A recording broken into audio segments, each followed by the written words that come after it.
사랑하는 식구 여러분, 안녕하세요. 네, 오늘의 생활 원리 시간은 십자가를 민족을 대신해서 지겠다는 제물의 정신을 가져라. 그리고 생명의 말씀 시간에는 모든 것을 심정의 인연으로 묶어야 할 나라는 내용을 가지고 말씀을 전해드리고자 합니다.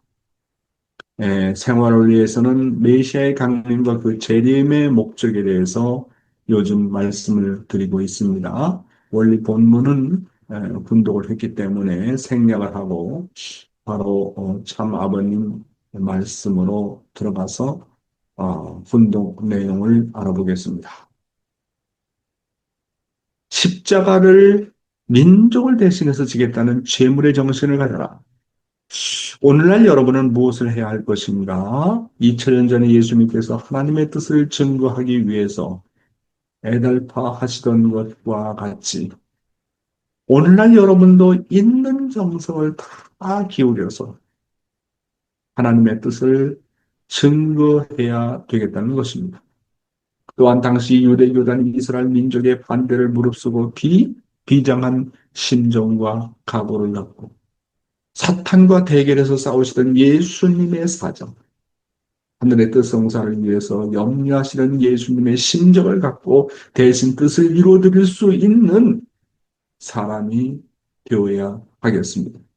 더 나아가서는 하늘의 뜻을 성취하기 위해서 나아가는 길을 가로막는 모든 것을 제거하기 위해서 생명도 바칠 수 있다는 각오를 하셨던 예수님의 그 비참한 심정을 여러분은 느낄 줄 아는 사람이 되어야 하겠습니다. 또한 여러분은 스스로 민족을 대신해서 십자가를 지겠다는 제물의 정신도 지닐 줄 아는 사람이 되어야 하겠습니다. 사랑하는 식구 여러분, 오늘 말씀의 요점은 예수님의 심정을 어떻게 이어받을 수 있는 사람이 될 것인가 하는 내용이 되겠습니다. 예수님께서는 하나님의 뜻을 전하기 위해서 눈물로 애쓰셨던 것처럼 우리도 정성을 다해서 하나님의 뜻을 증거하라고 하는 것입니다.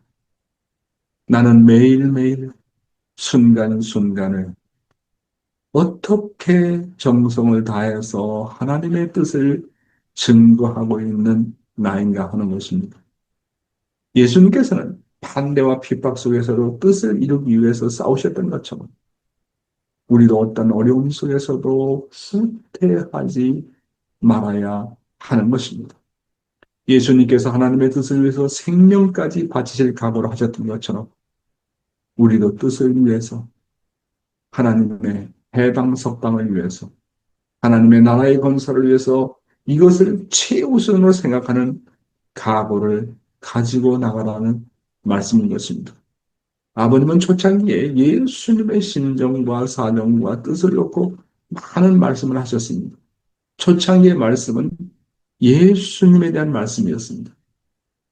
지금 돌이켜서 생각을 해보니까 당신은 예수님을 놓고 말씀하시면서 그 예수가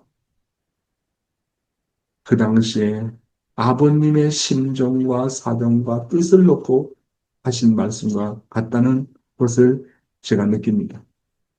예수님께서 인류를 대신해서 십자가를 지셨던 것처럼 오늘 참부원께서 인류를 대신해서 십자가의 노정을 하시는 것처럼 우리들도 나름대로 축복가정으로서 하나님은 각자 개인에게 뜻에 대한 사명을 주시고 비전을 주십니다. 그래서 자기가 맡은 분야에서 최선을 다해서 나가야 되고 우리 축복가정도 특별히 우리의 가정을 책임져야 되고 교회를 책임져야 되고 민족을 책임져야 되고 종족적 메시아의 사명을 다해서 뜻을 위해서 전진하겠다고 하는 그런 재물의 심정을 가지라고 하는 것이 오늘 아버님께서 말씀하시는 요점이 아닌가 생각합니다. 참된 신앙은 예수를 다만 믿는 데서 끝나는 것이 아니라 예수님의 눈물과 그의 각오와 그의 책임의 심정을 이어받아가지고 하나님의 뜻을 위해서 살아가는 사람이 되라고 하는 그런 아버님의 말씀이 되겠습니다. 예, 오늘의 생명의 말씀은 모든 것을 심정의 인연으로 묶어야 될 나. 야, 이 제목의 말씀이 너무너무나도 귀합니다. 모든 것을 심정으로 묶어나가라는 거예요. 심정으로 묶어나가지 않으면 나랑 아무것도 관계가 없다는 그런 말씀입니다. 아주 중요한 말씀입니다. 예, 본문의 말씀을 한번 읽어보겠습니다. 모든 것을 심정의 인연으로 묶어야 할라. 나 한 개체를 연결해 있는 세상. 즉, 대한민국이면 대한민국을 통해서 세계가 연결하여 있고, 세계를 통해서 천주가 연결하여 있다 할진데, 오늘 이 나라에서 되어지는 그런 일들은 그 자체들로 말미암아 되어지는 것이 아닙니다. 동계는 우리에게 있는 것입니다. 물론 오랜 역사가 흘러나오는 동계의 인연이 멀리 있다고 할지라도 그것은 결국 나와는 뗄래야 뗄 수 없는 것이며 그 동기의 원인자로서 가담되어 있는 내 자신이라는 것을 인식해야 합니다. 사랑하는 식구 여러분, 오늘 그래서 그리고 추가로 말씀 하나 더 읽어보겠습니다.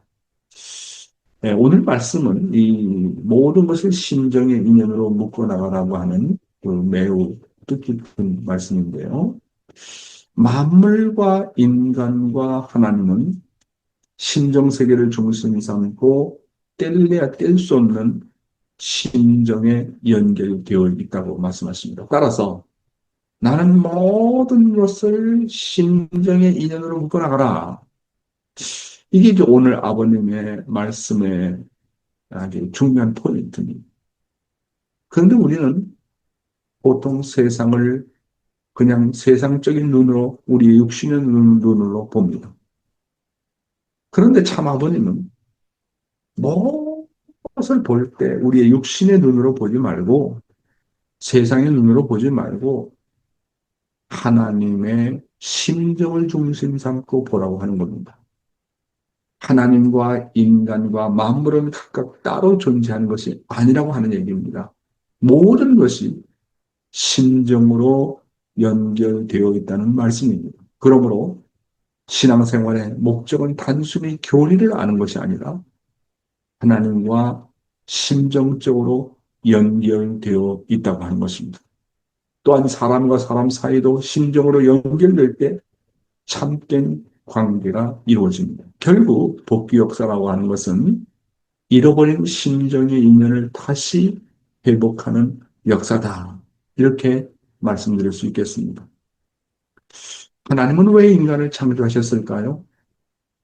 하나님께 권력이 부족해서도 아니고 찬양을 듣고 싶어서도 아닙니다. 하나님은 사랑하기 위해서 인간을 창조하셨습니다. 그런데 이 사랑이라는 건 혼자 이루어질 수 없다는 것을 우리는 잘 알고 있지 않습니까? 사랑이라는 것은 반드시 대상이 필요합니다. 사랑이라고 하는 채널은 반드시 대상을 통해서만이 내가 느끼고 대상을 통해서만이 내가 행복해질 수 있고 대상을 통해서만이 내가 거기서 얻어지는 충족이라는 것이 있습니다. 그렇기 때문에 이렇게 사랑이라고 하는 것은 반드시 대상이 필요하고 더 중요한 것은 사랑에는 반드시 심정의 인연이 있어야 한다는 사실입니다. 심정이 연결되지 않으면 남입니다. 같은 집에 살아도 심정이 통하지 않으면 남입니다. 남. 멀리 떨어져 살아도 심정이 통하면 가족이 되지 않습니까? 부부가 같이 살아도 서로가 갈등할 때, 서로가 싸울 때, 서로가 미워할 때 남이지 않습니까? 자식도 부모와 자식과의 관계가 뗄래야 뗄 수 없는 관계지만 정말 자식이 속썩이고 부모 말을 안 듣고 또한 자기 부모를 볼 때 정이 떨어지고 어떻게 부모로서 저럴 수 있을까? 그렇게 되면 남이지 않습니까? 그렇게 정들면 어떤 사람도 가족이 됩니다. 형제 자매가 됩니다. 그렇죠? 하나님께서 인간을 창조하신 이유는 인간과 심정의 인연을 맺고 사랑을 주고받기 위해서입니다. 제가 늘 드리는 말씀입니다만 아버님께서 하신 말씀이 뭡니까? 신앙이라는 게 뭐라고요? 신앙이라는 것은 정드는 거야. 하나님하고 정들고 너와 내가 정들고 남편과 아내가 정들고 부모와 자식이 정들고 가인과 아들이 정드는 거야. 야, 이 말씀이 그 정이라는 게 신정 아닙니까? 그러니까 정말 하나님이 인간을 창조하신 목적은 인간과 뗄래야 뗄 수 없는 심정적인 인연을 통해서 기쁨을 맛보고자 하셨다는 것입니다. 참 아버님께서는 심정의 인연으로 묶어지지 않으면 어떤 존재도 나와 상관이 없다. 남이다 하는 거, 남이다. 나랑 전혀 관계가 없다는 말씀 아닙니까? 길가에 피어 있는 풀 한 포기를 생각해 보라고 말씀하십니다. 그냥 지나가면 아무 의미 없는 잡초처럼 보일 수 있습니다.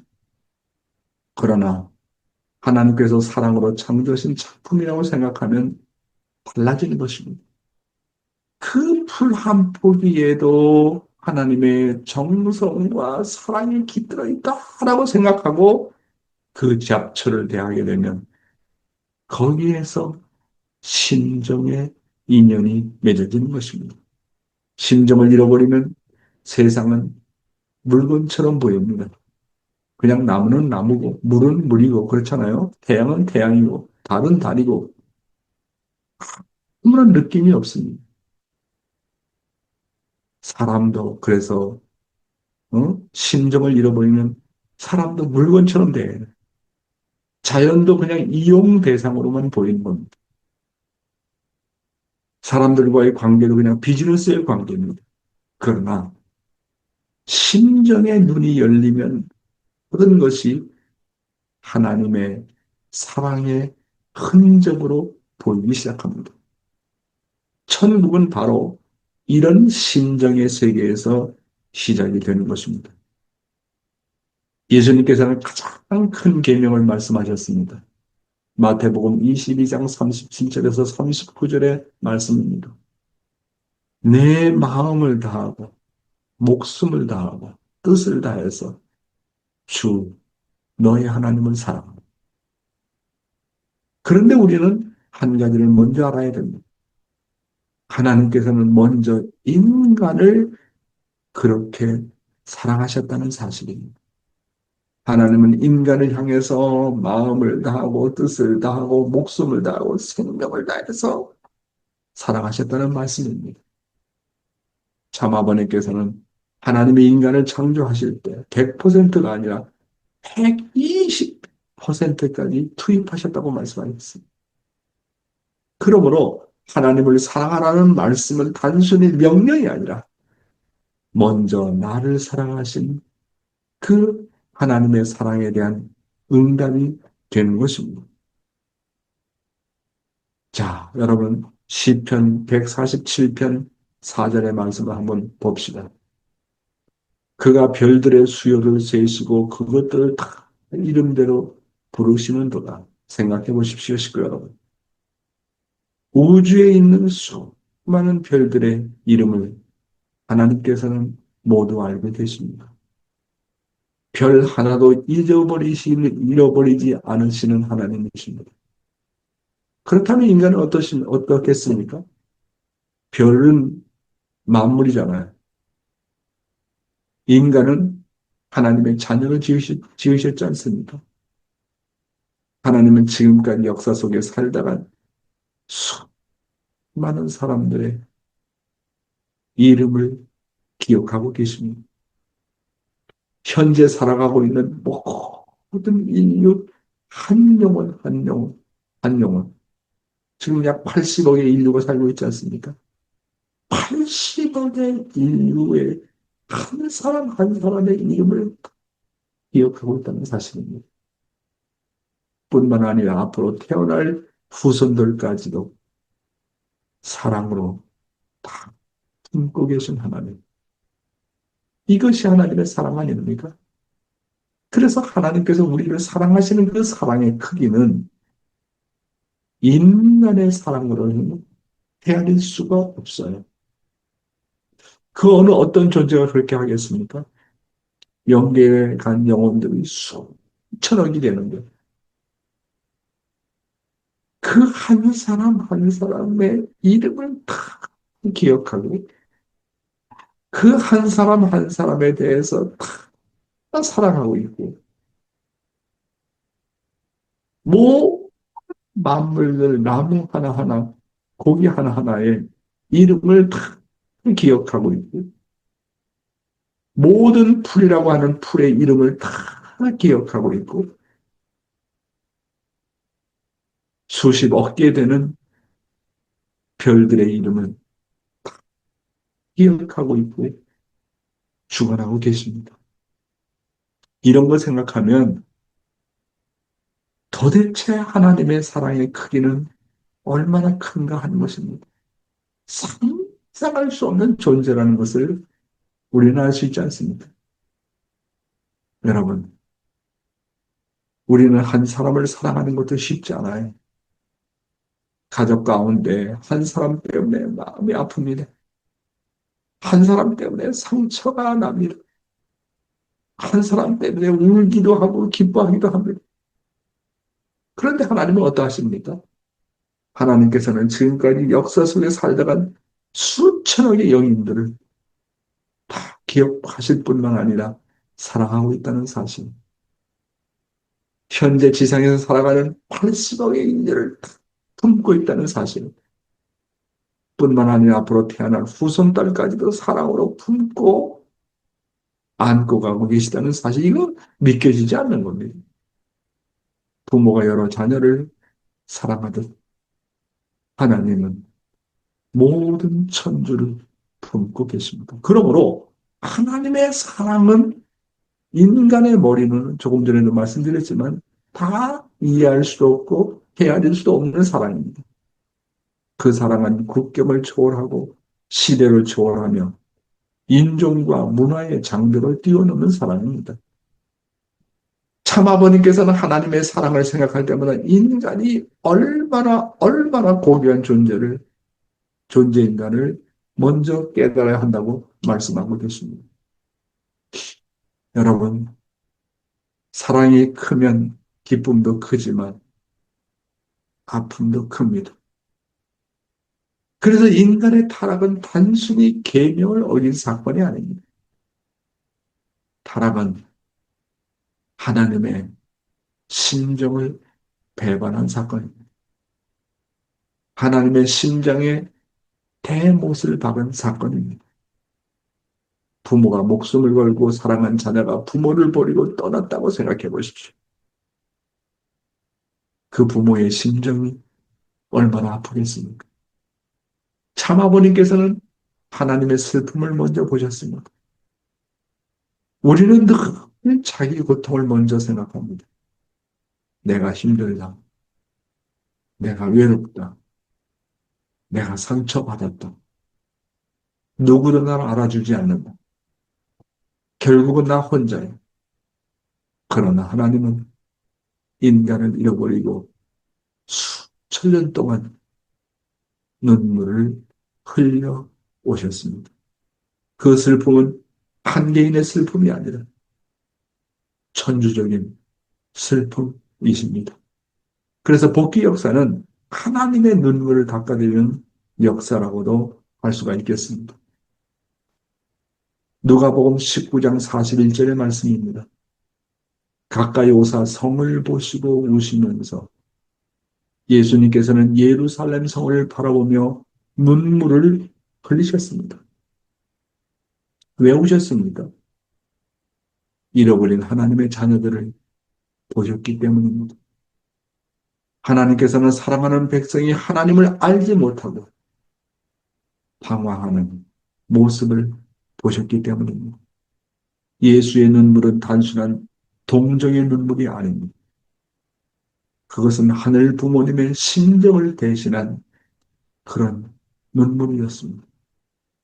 참 아버님께서도 언제나 인간의 고통보다도 먼저 하나님의 슬픔을 보셨습니다. 그래서 참된 신앙은 나의 문제만 바라보는 신앙이 아니라 하나님의 심정을 먼저 느끼는 신앙입니다. 예수님의 눈물은 바로 그런 심정의 눈물이셨습니다. 여러분, 복귀라는 건 뭡니까? 많은 사람들은 복귀를 죄를 용서받는 과정 정도로만 생각합니다. 그러나 참아버니께서는 복귀를 잃어버린 심정의 인연을 회복하는 것이라고 말씀하셨습니다. 기도도 마찬가지입니다. 심정이 없으면 형식이 됩니다.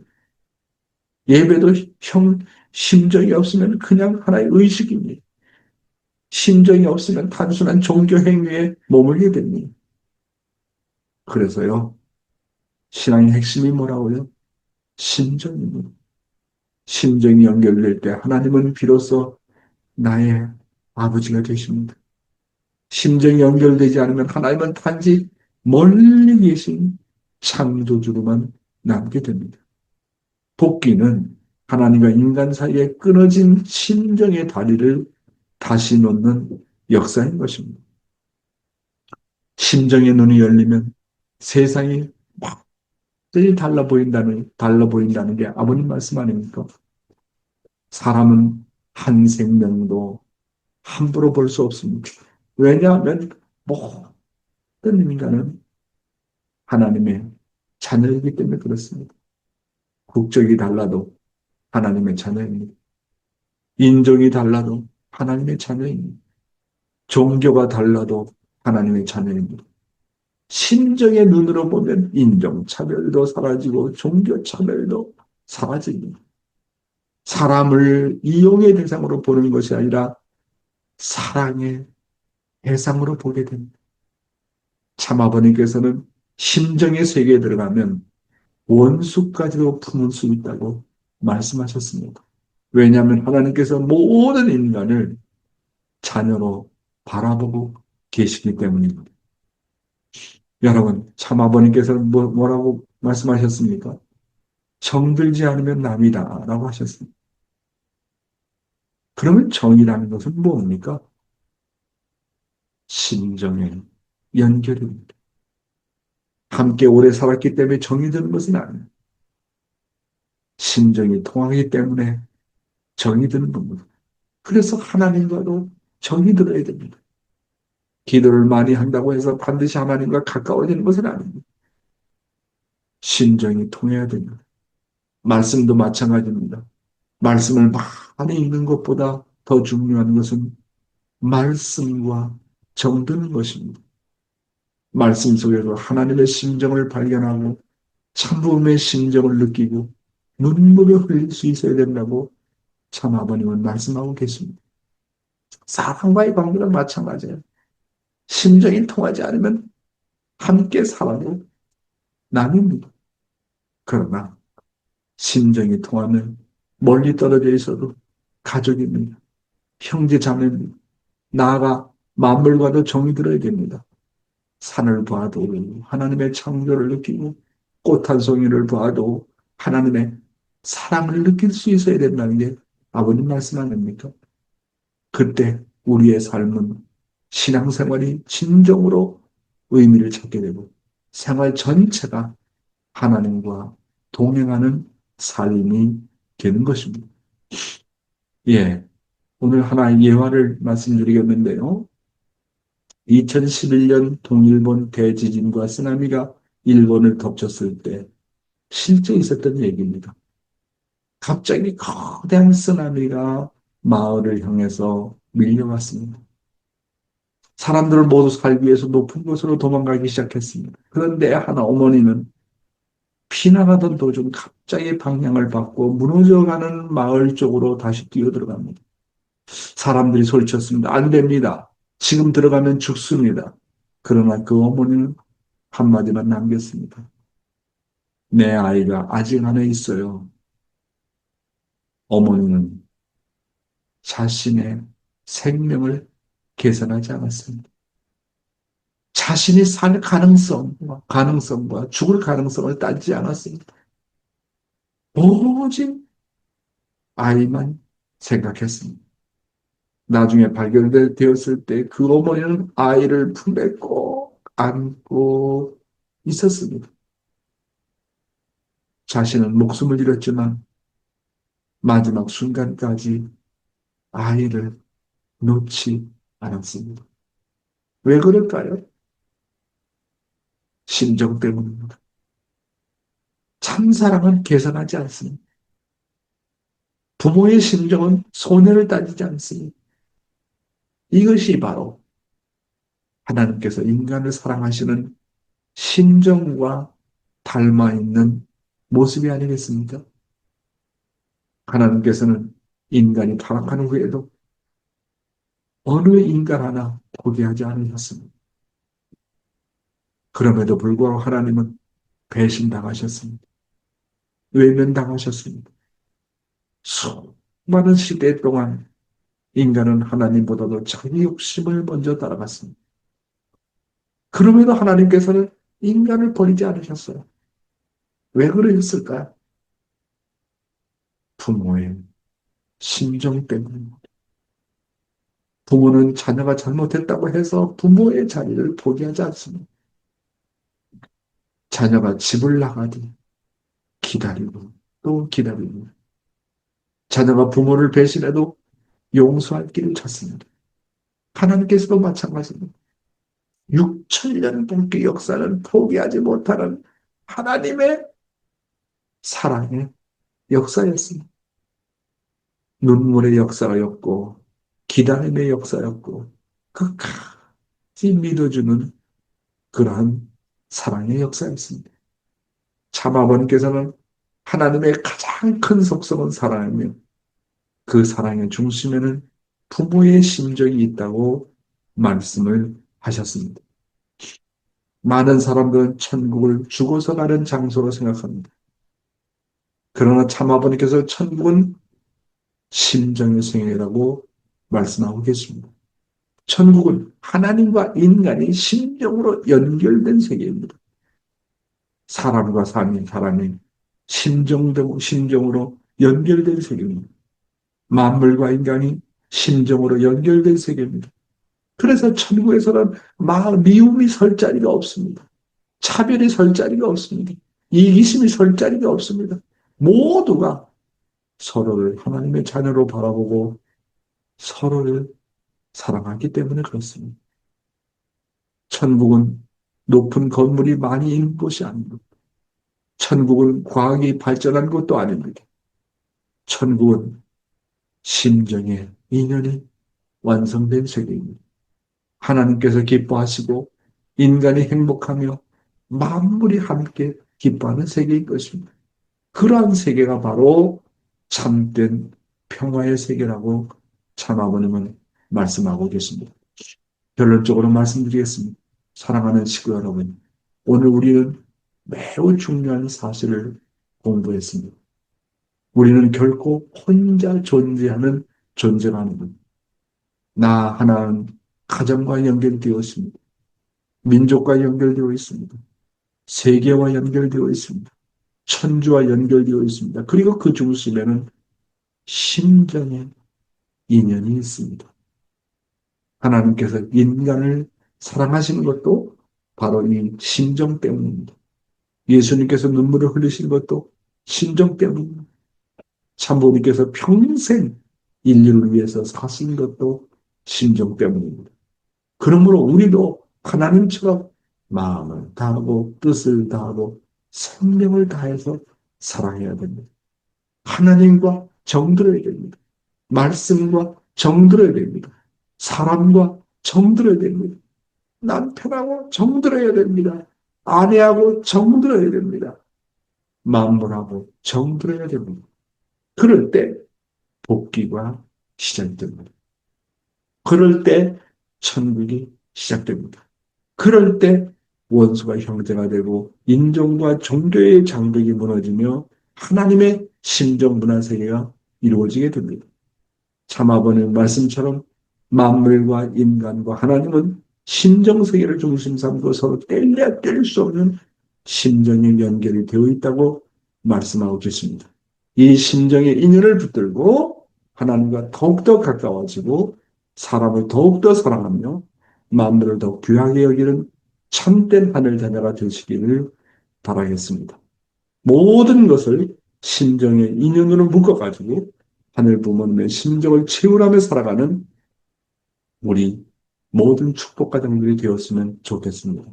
오늘 말씀은 여기서 마치겠습니다. 감사합니다.